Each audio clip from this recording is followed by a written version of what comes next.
اعوذ باللہ من الشیطان الرجیم، بسم اللہ الرحمن الرحیم۔ ان الذین، ان بے شک، الذین وہ جو، آمنو ایمان لائے، آمنا وہ ایک ایمان لایا، آمنو وہ سب ایمان لائے، بے شک وہ لوگ جو ایمان لائے، وہاجرو اور جنہوں نے ہجرت کی۔ اب یہ ایمان والوں کی ایکچولی خصوصیات کچھ بیان ہو رہی ہیں، اور یہ آگے بھی واضح ہوگا کہ اللہ تعالیٰ کس ایمان کو قابل قبول سمجھتے ہیں۔ تو ایمان لائے، اب اس پہ بس نہیں ہے، اس کے بعد ہجرت بھی کی، اس پر بس نہیں ہے، وَجَاهَدُوا بِأَمْوَالِهِمْ وَأَنفُسِهِمْ فِي سَبِيلِ اللَّهِ، اور جہاد کیا اپنے اموال کے ساتھ اور اپنی جانوں کے ساتھ۔ نفس کی جمع انفس، نفس کا مطلب وہ، خود اور جان، سب اس کے معنوں ہو سکتے ہیں، کی ذات، کسی کی بھی ذات۔ تو اپنی جانوں اور مالوں کے ساتھ جہاد کیا، فی سبیل اللہ، اللہ کے راستے میں۔ اگر آپ غور کریں گے تو یہ دونوں پر زیر ہے۔ سبیل میں زیر اس لیے کہ یہ حرف جر کے بعد آیا ہے، فی کے بعد جب بھی آئے گا تو زیر آئے گی۔ مثال کے طور پر اکثر لوگ کہتے ہیں فی امان اللہ، تو ایکچولی فی امان اللہ نہیں ہوتا، فی امان اللہ ہوتا ہے، کیونکہ فی آیا تو آگے امان پر زیر آنی ضروری ہے، اور اس پر جو زیر آئی ہے یہ مرکب اضافی کا سیکنڈ پارٹ ہونے کی وجہ سے آئی ہے، اس سے پھر آپ پہچانتے ہیں کہ یہ مرکب اضافی ہے۔ تو اللہ کے راستے میں جہاد کیا، اب یہ خصوصیات بیان ہو رہی ہیں ایکچولی مہاجرین مکہ کی، جو مکہ میں تھے، قریش کے ظلم و ستم برداشت کیے، اللہ تعالیٰ کی طرف سے حکم آیا تو انہوں نے ہجرت کی، ہجرت کر کے وہ مدینہ آ گئے۔ اور مدینہ والوں نے کیا کیا، آگے ان کی بھی خصوصیات آ رہی ہیں، والذین آووا، آووا جو ہے بیسیکلی الف واو اور یہ سے ہے۔ آیا یا بھی کا مطلب ہوتا ہے کہیں پر پناہ لینا، کہیں جڑ جانا، کسی جگہ اترنا، جس سے پھر مأوا کا لفظ بنتا ہے، مأواہم النار، قرآن شریف میں کافی آتا ہے۔ اس سے پھر اگر باب افعال کر دیں گے تو وہ ہو جاتا ہے آوا یؤوی، تو اس کا مطلب ہے پناہ دینا۔ تو آوا اس ایک نے پناہ دی، آوو ان بہت ساروں نے پناہ دی، اور وہ لوگ جنہوں نے پناہ دی، وہ نصرو اور مدد کی، نصرت کی، اولئک وہ لوگ ہیں، بعضهم بعض ان میں سے، اولیاء ولی، ساتھی، دوست، بعدن بعض کے، یہ اولیاء بعدن بھی مرکب اضافی کی ترکیب ہے، بعض کے ولی۔ اب یہ عربی کا محاورہ ہے، اردو میں جب ہم کہیں گے تو ہم عام طور پر ترجمہ اس طرح نہیں کرتے کہ یہ لوگ بعض بعض کے ولی ہیں، بلکہ ہم کہیں گے کہ یہ لوگ ایک دوسرے کے ولی ہیں، ایک دوسرے کے حامی ہیں، ایک دوسرے کے مددگار ہیں۔ وہ لوگ جو ایمان لائے، ہجرت کی، اپنے مال سے، اپنی جان سے اللہ کی راہ میں جہاد کیا، اور دوسری طرف وہ لوگ انصار مدینہ جنہوں نے ان مہاجرین کو پناہ دی اور ان کی مدد کی، یہ سب ایک دوسرے کے ولی بن گئے ہیں۔ جو پیچھے ہم پڑھائے تھے کہ اللہ تعالیٰ نے کیسی الفت پیدا کر دی، کہاں تو یہ کہ مدینہ میں رہنے والے ایک دوسرے کے جانی دشمن تھے، اور کہاں یہ کہ ایک دوسرے علاقے سے، اور مکہ اچھا خاصا دور ہے مدینہ سے، آنے والے لوگوں کے لیے لوگوں کے اندر اتنی محبت پیدا ہو گئی۔ اور یہ بھی اللہ تعالیٰ نے یہاں سے ایک طرح سے وعدے کر دیا کہ ولی جو ہیں وہ اب اس بنیاد پہ ہوں گے، یہ اشارہ اس کا، یعنی ویسے ہی یہاں ایک حقیقت حال بیان کی جا رہی ہے کہ مکہ اور مدینہ کے لوگ اب ایک دوسرے کے ولی ہیں جو مومن ہو گئے، جو ایک دوسرے کے ساتھی بن گئے۔ اور اس میں ایک طرح سے اشارہ یہ ہے کہ اب ولی اس بنیاد پر ہوگا، اس بنیاد پر ولی نہیں ہوگا کہ وہ میرے قبیلے کا ہے، جو وہاں کا قبائلی سسٹم تھا۔ غور کرنے والی مزید بات یہ ہے کہ صرف ایمان لے آنا کافی نہیں ہے، اگر آپ مکہ میں موجود تھے تو وہاں تکلیفیں بھی برداشت کرنی ہے، اور پھر ہجرت بھی کرنی ہے، اور پھر مثلا غزوہ بدر میں جہاد بھی کرنا ہے۔ اور اگر آپ مدینہ میں رہتے تھے اور آپ نے ایمان قبول کر لیا تو اب مومن تب آپ بنے اگر آپ نے اپنے مجبور مقہور ساتھیوں کی مدد کی، انہیں پناہ دی، ٹھکانہ دیا، اور ان کے ساتھ بھائی چارہ کیا۔ مثال کے طور پہ اگر آج کے دور میں آپ دیکھیں تو بڑے بڑے امیر ملک بھی ہیں مسلمانوں کے، اور مثلا اس وقت اگر برما میں مسلمانوں پر بڑا ظلم ہو رہا ہے اور ان کے پاس کوئی ٹھکانہ نہیں ہے، تو کوئی انہیں ٹھکانہ دینے کو تیار نہیں ہے۔ ہم نے اگر افغانیوں کو ٹھکانہ دیا، ان کی اتنی عرصہ مہمانداری کی، تو سارے اس وقت کو کوستے ہیں جب افغانی ہمارے یہاں آئے تھے، اور کتنا ہم نے غلطی کی کہ ان کو اپنے ملک میں آنے دیا، حالانکہ اس وقت رشیا ان کے اوپر بمباریاں کر رہا تھا، لوگ جو ہے آئے دن کسی کا ہاتھ نہیں، کسی کا پاؤں نہیں، زخمی ہو رہے تھے، اور پاکستان نے جس بھی وجہ سے، امید تو یہی ہے کہ ایک دینی جذبے کے لحاظ سے ان کی مدد کی۔ آج بھی مثلا ترکی والے جو ہیں وہ انہوں نے شامیوں کی مدد کی، ان کو ٹھکانہ دیا، ان کو اپنے اس کے اندر کلچر کے اندر ابزارو ہونے کی اجازت دی، اپنی سوسائٹی کے اندر آنے کی اجازت دی۔ اب ان کی وجہ سے بہرحال پھر کچھ مسائل بھی پیدا ہوتے ہیں، تو یہ دونوں کے لیے امپورٹنٹ ہوتا ہے۔ پریکٹیکلی اسپیکنگ اس وقت ترکی کے جو لوگ ہیں وہ شامیوں سے بڑا تنگ ہیں، کیونکہ وہ آگے ہیں، اب ان میں جو ینگ لوگ ہیں ان کے پاس جاب وغیرہ بھی شاید کم ہے، تو اور وہ اکٹھے ہو کے لڑکے گھومتے پھرتے ہیں، اور ہر ایک کا ایک اپنا کلچر ہوتا ہے سوسائٹی کا۔ مجھے یاد ہے ہم ایک دفعہ ترکی میں تھے، تو ان کی وہ میٹرو بس ہوتی ہے، اس میں سفر کر رہے تھے، تو میں کسی سے فون کر رہا تھا، تو وہ سارے لوگ جو ہے نا وہ مجھے گھور گھور کے دیکھنا شروع ہو گئے، کیونکہ ان کے کلچر کے لحاظ سے یہ بڑی نامناسب سی بات ہے کہ آپ فون کر رہے ہیں بس میں کھڑے ہو کر، دوسرے لوگ اس سے ڈسٹرب ہو رہے ہیں۔ ہمارے یہاں یہ کامن ہے، ہمارے یہاں نارم ہے، ہمیں دوسرے کو فرق نہیں پڑتا۔ تو ہمارا بھی کلچر ہے، اس میں بھی کچھ چیزیں ہیں، جب باہر کے لوگ یہاں آتے ہیں تو ان کو ان کا خیال رکھنا چاہیے۔ تو ایک تو شامیوں کے اینڈ پہ بھی یہ پرابلم ہے کہ انہیں بھی ان چیزوں کا خیال رکھنا چاہیے۔ یا ہمارے ملک میں کہ افغانی آئے تو اس کے بعد کلاشنکوف کا کلچر بھی آ گیا تھا، تو ڈرگز بھی آ گئی، تو اس کی وجہ سے لوگوں کو ریگریٹ ہوتا ہے۔ تو یہ سچویشن تو اوور آل ہوتی ہے، لیکن جو دین سے ہمیں تعلیم دی گئی ہے وہ یہی ہے کہ جب لوگ مظلوم ہوں، مجبور ہوں، ان پر ظلم ہو رہا ہو، تو ایمان والے لوگ ان کو پناہ بھی دیتے ہیں اور ان کی مدد بھی کرتے ہیں۔ اور مدینے کے انصار نے تو پھر مدد ایسی کی کہ جو مسلمان ان کے پاس آئے انہوں نے اپنا آدھا مال انہیں دے دیا، ان کو کہا کہ بلکہ یہاں تک چلے گئے کہ اچھا جی، میں اگر میرے پاس بیویاں ہیں زیادہ تو میں، ویسے تو کوئی ڈیزائربل چیز نہیں ہے، لیکن بھائی چارے کے حد میں یہاں تک چلے گئے کہ اگر میری دو بیویاں تو میں ایک کو ڈیورس کر دیتا ہوں، تو مجھ سے شادی کر لو۔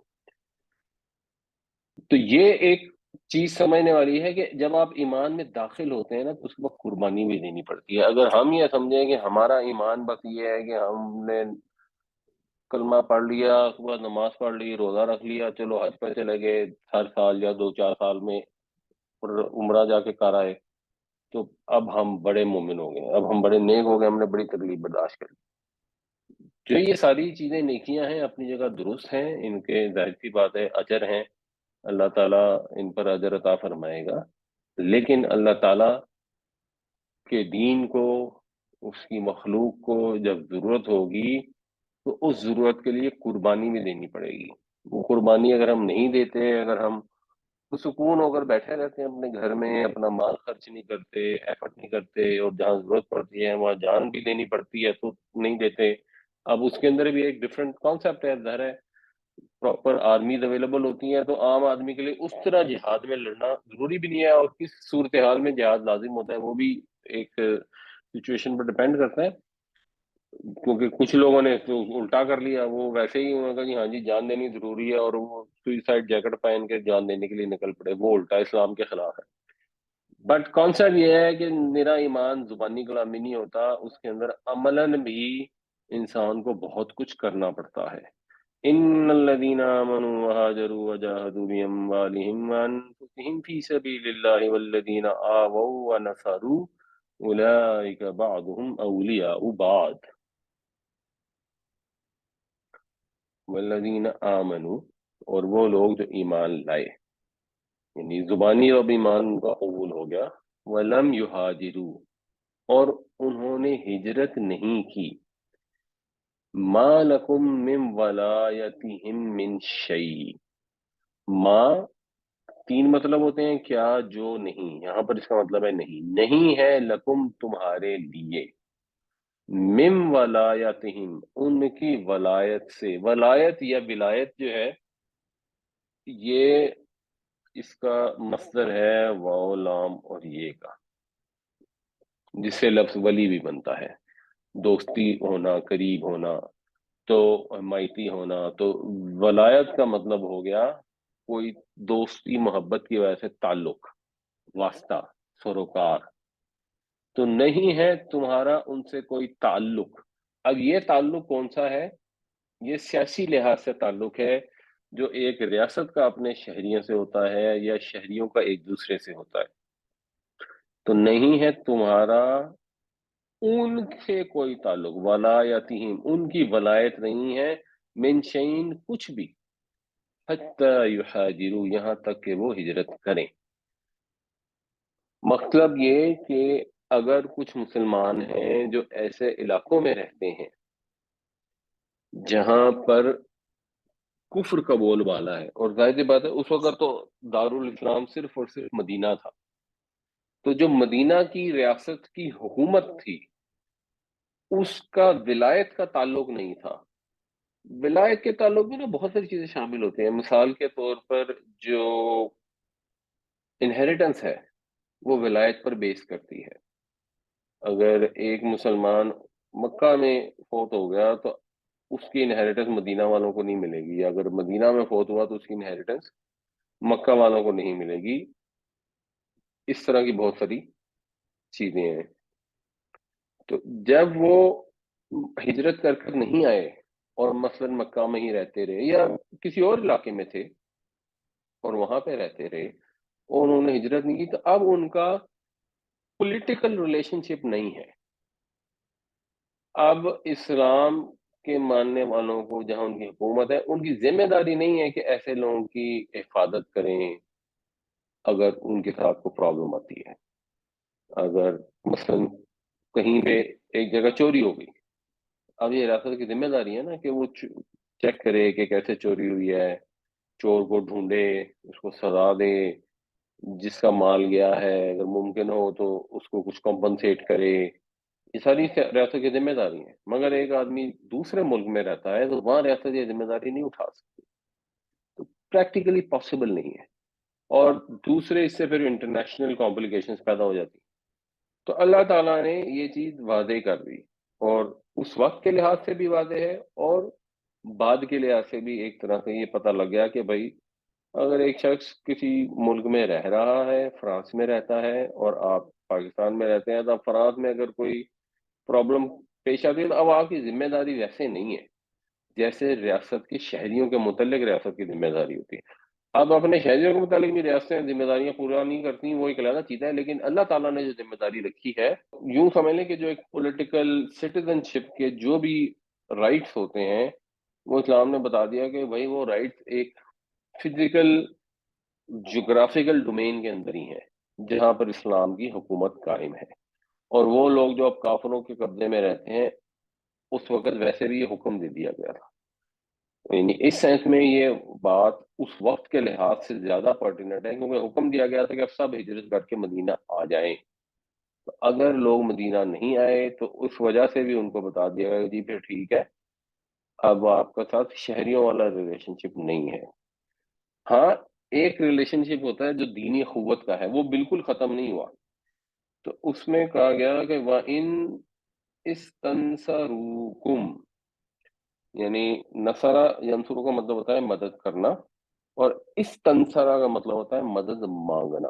استنصرہ اس نے مدد مانگی، استنصرو ان سب نے مدد مانگی. اس کا جو الف ہے وہ حمزہ وصلی ہوتا ہے تو پھر پیچھے سے جڑ جاتا ہے تو الف کی آواز نہیں آتی. وَإِنِ اسْتَنصَرُوكُمْ، اور اگر وہ مدد مانگیں تم سے پھر دین کے معاملے میں، مثلا ان کی پرسیکیوشن ہو رہی ہے، مثلا انہیں کہا جا رہا ہے کہ دین پر عمل نہ کرو، اگر تم دین پر عمل کرو گے تو تمہیں پرسیکیوٹ کیا جائے گا، تو اب وہ تم سے مدد مانگتے ہیں. علیکم النصر، تو تمہارے ذمے ہے. اللہ کا مطلب ذمہ داری کے معنوں میں استعمال ہوتا ہے. تمہارے اوپر ہے ان کی مدد، تمہارے اوپر ضروری ہے ان کی مدد، تمہاری ذمہ داری ہے ان کی مدد کرنا. الا، مگر یہ علی قومن کہ یہ ایک ایسی قوم کے مقابلے میں ہو بینکم و بینہم میثاق کہ تمہارے اور ان کے درمیان کوئی معاہدہ ہو. اب یہ بھی عربی کا محاورہ ہے نا، بینکم و بینہم، ہم کہیں گے تمہارے درمیان یا جن کے ساتھ. آپ کا اگر کسی کے ساتھ نیشنل لیول پر، انٹرنیشنل لیول پر آپ کے کانٹریکٹس ہیں، معاہدے ہیں، آپ ایک دوسرے کو ملک تسلیم کرتے ہیں، جیسے ہمارا یو این او کا چارٹر ہے، ہم اس کے اندر شامل ہیں، اب ہم اس معاہدے کا پارٹ ہیں. اب مثال کے طور پہ پتہ لگا کہ جی کہیں فرانس میں مسلمانوں پر بڑا ظلم ہو رہا ہے، تو اب اسلامی حکومت اس ظلم کی بنیاد پر ان کے خلاف، اور اگر اسلامی حکومت کے پاس طاقت بھی ہے تو ان کے خلاف وہ جنگ نہیں شروع کر دے گی. وہ اس معاہدے کو مد نظر رکھتے ہوئے اسٹیپس لے گی، بغیر کسی پراپر، جس کو کہنا چاہیے انٹیمیشن کے اور ڈائلاگ کے، اور اس کے بغیر ایک جنگ نہیں شروع کر دے گی. اور اب آپ کے اندر جنگ نہ کرنے کا معاہدہ نہ بھی ہوا ہو. تو یہ چیز کے انٹرنیشنل معاملات کیسے چلتے ہیں، یہ قرآن آپ کو یہاں بتا رہا ہے. یعنی اگر آپ الفاظ دیکھیں کہ کچھ لوگ ہیں جو دین کے معاملے میں تمہاری مدد مانگ رہے ہیں، عام مدد نہیں مانگ رہے، ویسے کو پیسے پوسے نہیں مانگ رہے، دینی معاملے میں تمہاری مدد مانگ رہے ہیں، اور اللہ نے کہا تمہاری ذمہ داری ان کی مدد کرو. اگر تم obviously انڈرسٹوڈ ہے کہ اگر تم کیپیبل ہو، تمہارے پاس استطاعت ہے. بٹ ساتھ یہ بتا دیا گیا کہ نہیں، لیکن اگر اس قوم کے ساتھ تمہارا آپس میں کوئی کانٹریکٹ ہے، میثاق ہے، ٹریٹی ہے، یہاں پہ اب تم نے ان سے جنگ نہیں کرنی، اور جنگ نہیں کرنی. اور ساتھ کیا کہا جا رہا ہے، واللہ بما تعملون بصیر، اور اللہ تعالیٰ جو تم عمل کرتے ہو اس کو خوب اچھی طرح دیکھ رہے ہیں. مطلب معاہدے کے احترام کے اگر خلاف تم کو خفیہ قدم بھی اٹھاؤ گے تو اللہ تعالیٰ اس سے بے خبر نہیں ہے. یہ چیز ہمارے یہاں بہت زیادہ مس کی گئی ہے، اس کو لوگوں نے اگنور کر دیا بالکل ہی. مثال کے طور پہ کشمیر میں ظلم ہو رہا ہے، بالکل درست ہے، اسلامی حکومت کی ذمہ داری ہے کہ ظلم کے خلاف کارروائی کرے، بالکل درست ہے. لیکن اگر اسلامی حکومت اوپر سے تعلقات قائم کیے ہوئے ہیں اور اندر سے خفیہ طور پہ وہاں پہ لوگوں کو بھیج کے اور ان کو جنگ جاری رکھتی ہے، تو یہ دین کے لحاظ سے تو درست نہیں ہے، اور اللہ تعالیٰ اس چیز کو دیکھ رہا ہے. اب وہ چاہے جماعت اسلامی والے ہوں یا بہت سارے، اور ہمارے یہاں جذبات بھی بہت زیادہ ہوتے ہیں اور ہونے بھی چاہیے، کشمیریوں کے ساتھ جو ظلم ہوتے ہیں اس پہ جذبات ہونے بھی چاہیے، لیکن کچھ چیزیں ہیں جو قرآن کے احکامات ہیں ان کو بھی سمجھنا بڑا ضروری ہے. تو اللہ تعالیٰ نے آپ کو یہ نہیں اجازت دی کہ اوپر اوپر سے آپ نے لوگوں سے معاہدے کیے ہوں، انٹرنیشنلی آپ لوگوں کو کہہ رہے ہو کہ ہم تو ہیں ہی نہیں، یہ پتہ نہیں کارگل میں پتہ نہیں کون لوگ ہیں، ہمیں تو پتہ نہیں کون لوگ ہیں، اور اندر سے اپنے پونجی بھیجے ہوں. یہ مسلمانوں کے کرنے کے کام نہیں ہے. مسلمان ثابت قدم ہوتا ہے، ہمت کرتا ہے، جنگ کرنی ہے تو جنگ کریں، اللہ تعالیٰ مدد فرمائے گا، اور 1,000 کے اوپر 100 بندے غالب آ جائیں گے. لیکن اگر نہیں کرنی ہے جنگ تو پھر امن میں رہنا ہے، تو اگر زبان سے امن کہہ رہے ہیں تو پھر ایکچولی بھی امن میں رہنا ضروری ہے. پھر اس طرح کی جو چلاکیاں کرنے کی لوگ کوشش کرتے ہیں، اس کا دنیا میں بھی ویسا خاص فائدہ نہیں ہوتا، اور آخرت میں بھی کوئی فائدہ نہیں ہے، کیونکہ اللہ تعالیٰ تو سب اعمال کو دیکھ رہا ہے. والذین آمنوا ولم يهاجروا ما لكم من ولایتهم من شيء حتى يهاجروا وإن استنصروكم في الدين فعليكم النصر إلا على قوم بينكم وبينهم ميثاق والله بما تعملون بصیر. اور وہ لوگ جو ایمان لائے اور ہجرت نہیں کی، تمہارے لیے ان کے ساتھ کوئی رشتہ ولایت نہیں یہاں تک کہ وہ ہجرت کر جائیں، اور اگر وہ مدد چاہیں تم سے دین کے معاملے میں تو تمہارے ذمے ہے ان کی مدد کرنا، سوائے ایسے معاملے کے جہاں اس قوم کے مقابلے میں مدد مانگی گئی ہو جن کے اور تمہارے درمیان میثاق ہے، اور اللہ تعالیٰ خوب دیکھ رہا ہے جو تم عمل کرتے ہو. والذین کفروا، اور وہ لوگ جنہوں نے کفر کیا، بعضهم اولیاء بعض، وہ ایک دوسرے کے ساتھی ہیں. یعنی جو مسلمانوں کو کہا جا رہا ہے کہ تم ایک دوسرے کے ساتھی ہو، جنہوں نے ہجرت کی، جہاد کیا، اللہ کے راستے میں اپنی جان اور مال سے اور اس کے مقابلے میں وہ لوگ جنہوں نے پناہ دی، مدد کی، یہ سب ایک دوسرے کے ساتھی ہیں، اور اس لیے بھی ساتھی ہیں کہ یہ کافر بھی ایک دوسرے کے ساتھی بنے ہوئے ہیں۔ اور وہاں پر یہ ہو رہا ہے کہ اگر مکہ میں کسی مسلمان پر ظلم ہو رہا تھا، اب اس کے قبیلے والے بھی اس کا ساتھ نہیں دے رہے، اس کو پرسیکیوٹ کر رہے ہیں، تو اگر وہ ساتھی ہیں تو پھر تمہارے لیے بھی ساتھی ہونا ضروری ہے، اور تمہارے لیے بھی ایسی سچویشن میں جب ان پر ظلم ہو رہا ہو اور وہ دین کے معاملے میں مدد مانگے تو ان کی مدد کرنا ضروری ہے۔ الا تفعلوہ، اگر تم نہیں کرو گے یہ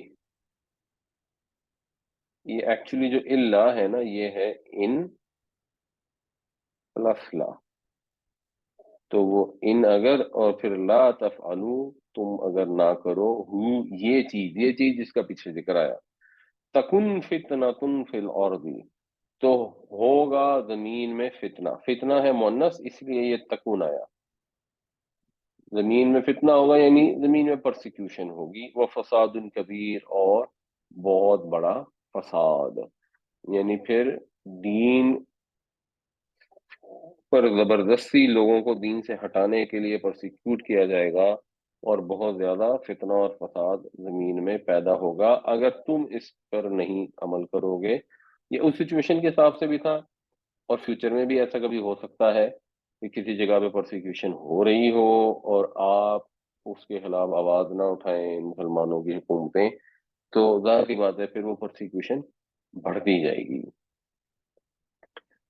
والذین کفروا بعضهم اولیاء بعض الا تفعلوه تکن فتنة فی الارض وفساد کبیر، اور جنہوں نے کفر کیا وہ ایک دوسرے کے ساتھی ہیں، اگر تم یہ نہیں کرو گے تو ملک میں، زمین میں بڑا فتنہ اور فساد ہوگا۔ والذین آمنوا وهاجروا وجاهدوا فی سبیل اللہ والذین آووا ونصروا، اور وہ لوگ جو ایمان لائے اور ہجرت کی اور جہاد کیا اللہ کے راستے میں، اور وہ لوگ جنہوں نے پناہ دی اور مدد کی، اولئک هم المؤمنون حقا، اب اولئک ہے اس کا مطلب ہے یہ جن کا پیچھے ذکر ہوا ہے، اس کے بعد ہم بھی آ گیا، تو دو دفعہ آنے سے آگے ایمفیسس، تو یہی لوگ ہیں جو مومن ہیں حقا پکے، یعنی مومن ہونے کی نشانی ہی یہی ہے جو ہم نے پیچھے آئے 72 میں ڈسکس کیا تھا، انہی کو اپنے آپ کو مومن کہلانے کا حق ہے جو ایمان لائے، تو پھر انہوں نے آ کے ہجرت کی، اگر انہوں نے ہجرت نہیں کی بغیر کسی معقول عذر کے، تو پھر آگے سورۃ توبہ میں اس کا ذکر آئے گا کہ ان کو منافقین میں شمار کیا جائے۔ اسی طرح اگر کوئی مدینہ میں رہتے تھے اور انہوں نے مدد نہیں کی اپنے غریب اور مجبور بھائیوں کی جو ہجرت کر کے آئے، ان کو پناہ نہیں دی، تو ان کا شمار بھی منافقین میں، اور ہمیں بھی اپنے آپ کو اسی حساب سے سوچنا چاہیے۔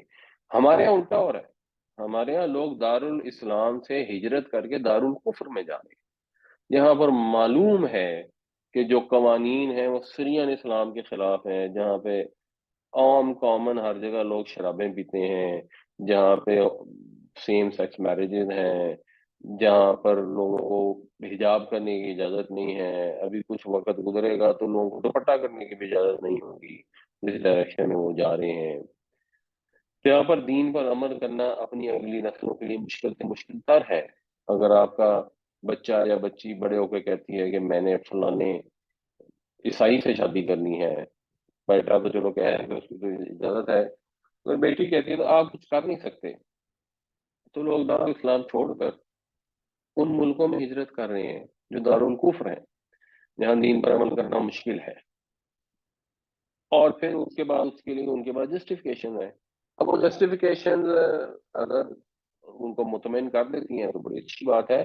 اللہ تعالیٰ کی طرف سے جو حکم اور جو انسٹرکشن اور جو گائیڈ لائنز ہیں، یعنی یہاں پر تو حکم اس لیے بھی تھا کیونکہ رسول اللہ صلی اللہ علیہ وسلم نے حکم دے دیا کہ ہجرت کر جاؤ، یہاں تو ویسے کسی کے لیے بھی پاسبل نہیں تھا، یعنی اگر کوئی شخص ایک علاقے میں پیدا ہوا اور اس نے اسلام قبول کر لیا تھا، اب اس کے لیے بھی ضروری تھا کہ مدینہ میں آئے، یہ تو ایک ذرا زیادہ اسپیشل سچویشن تھی، بٹ ان جنرل اس سے جو گائیڈ لائن سمجھ آتی ہیں اس میں یہ کوئی لاجک یہ تو دور دور تک نہیں نکلتی کہ انسان دارالاسلام کو چھوڑ کر دارالکفر میں چلا جائے، unless کہ کوئی اس کو دارالاسلام میں کوئی جینوئن ایشو ہو. تو مطلب یہ کوئی ایشو نہیں ہو سکتا کہ اچھا جی یہاں پہ تو جو ہے نا وہ ہنگامے ہو جاتے ہیں. تو ہنگامے تو فرانس میں بھی ہو جاتے ہیں، ہنگامے تو اور کئی جگہ پہ بھی ہو جاتے ہیں.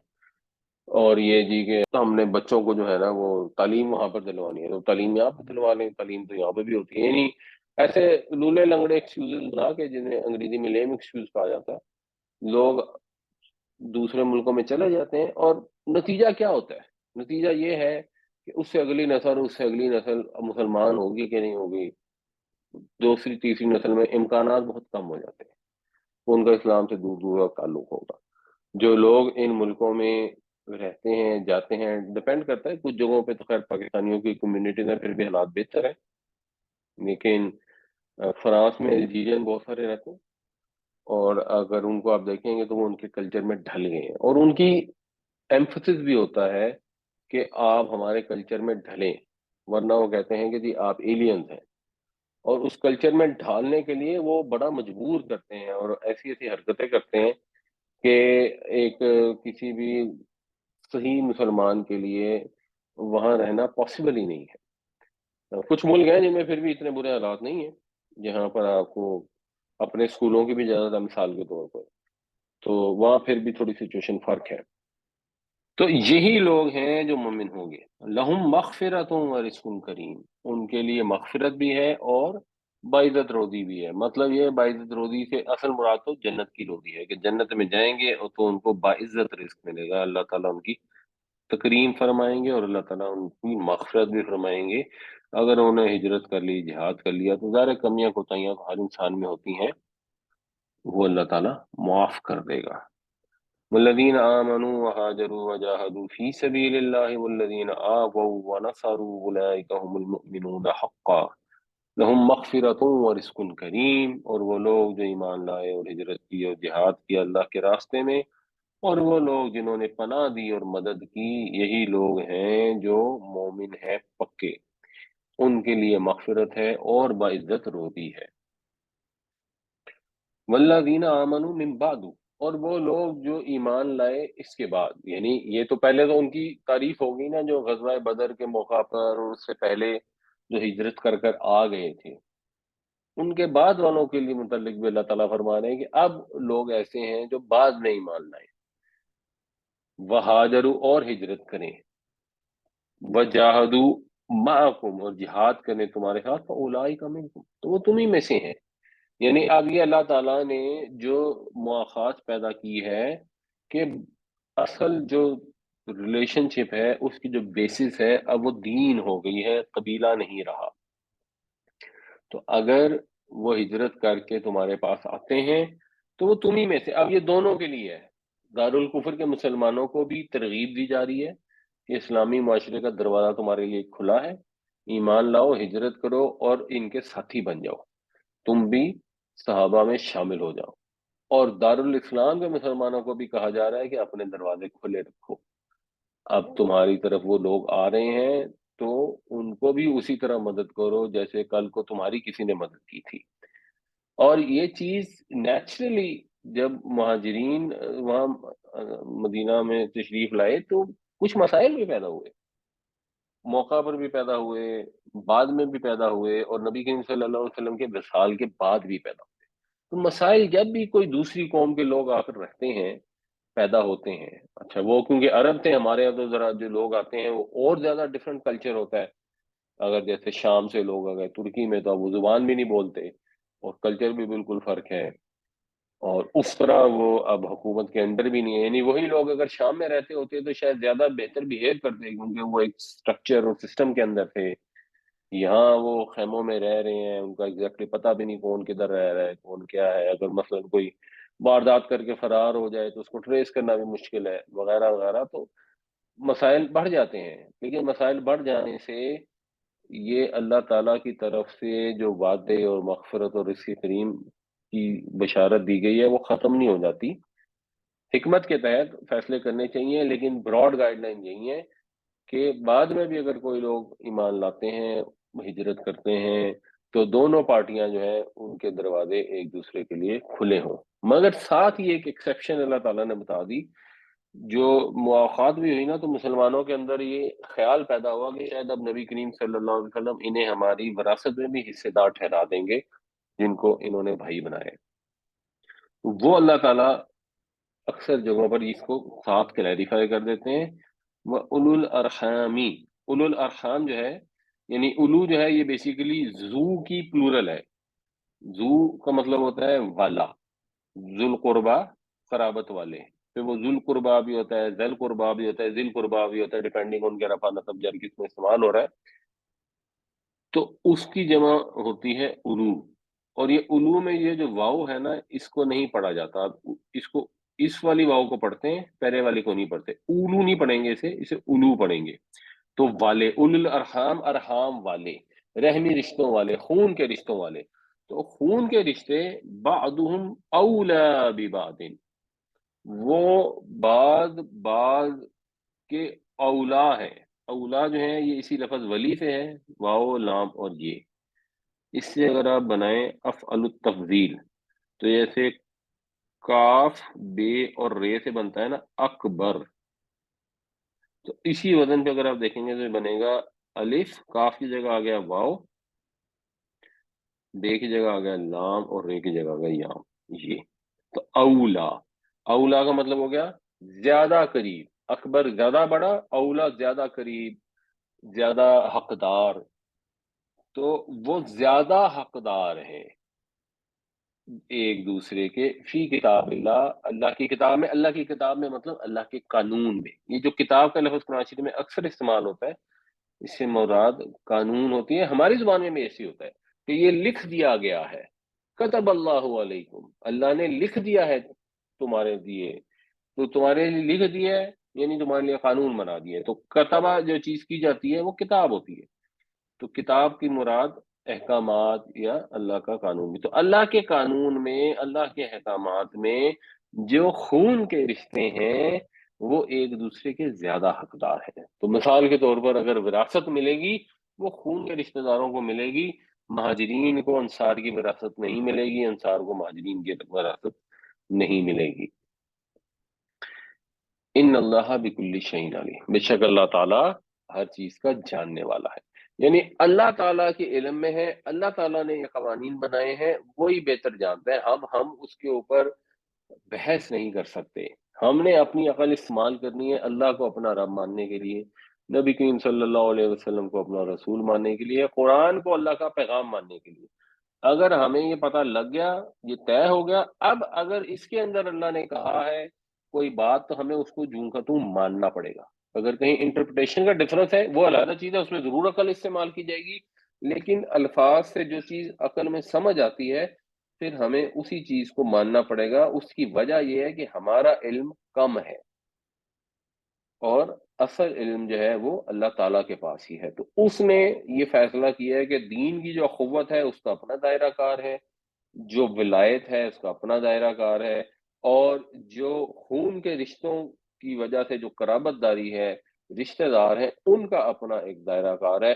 تو ہر ایک کو ان کے دائرہ کار کے لحاظ سے ان کا احترام کرو، جو اللہ نے حقوق ٹھہرائے ہیں ان کو ادا کرو. والذین آمنوا من بعد وهاجروا وجاهدوا معكم فأولئك منكم وأولو الأرحام بعضهم أولى ببعض في كتاب الله إن الله بكل شيء عليم.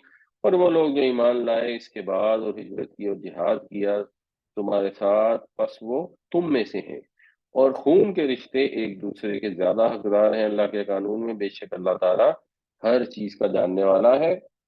اس میں ایک چیز غور کرنی بڑی ضروری ہے کہ آپ کانٹیکس دیکھیں کہ ان لوگوں کی بات ہو رہی ہے جو ایمان لائے، جنہوں نے ہجرت کی اور جو جہاد میں شامل ہوئے. تو اللہ تعالیٰ کہہ رہے ہیں کہ لیکن جو خون کے رشتہ دار ہیں نا وہ زیادہ حقدار ہیں، ان کا تمہارے اوپر زیادہ حق ہے. چاہے وہ خون کے رشتے مثلا اسلام نہ بھی لائے ہوں، مثلا کسی کی والدہ ہے تو اسلام نہیں بھی لائی تو اس کا ایک خون کے رشتے ہونے کی وجہ سے حقدار ہے. اب ہمیں یہ سوچنا چاہیے کہ ہم اپنے خون کے جو رشتے ہیں ان کے کتنے حقوق ادا کرتے ہیں، ان کے ساتھ کتنی محبت رکھتے ہیں. یہ پتہ لگا کہ جی ذرا کو بات ہوئی نہیں، چچا نے ذرا دو الفاظ کہے نہیں تو ہم نے کہا جی چچا سے ساری زندگی ملنا ہی. بھائی نے ایک چیز کہہ دی، وہ ہماری شادی میں آیا، اس نے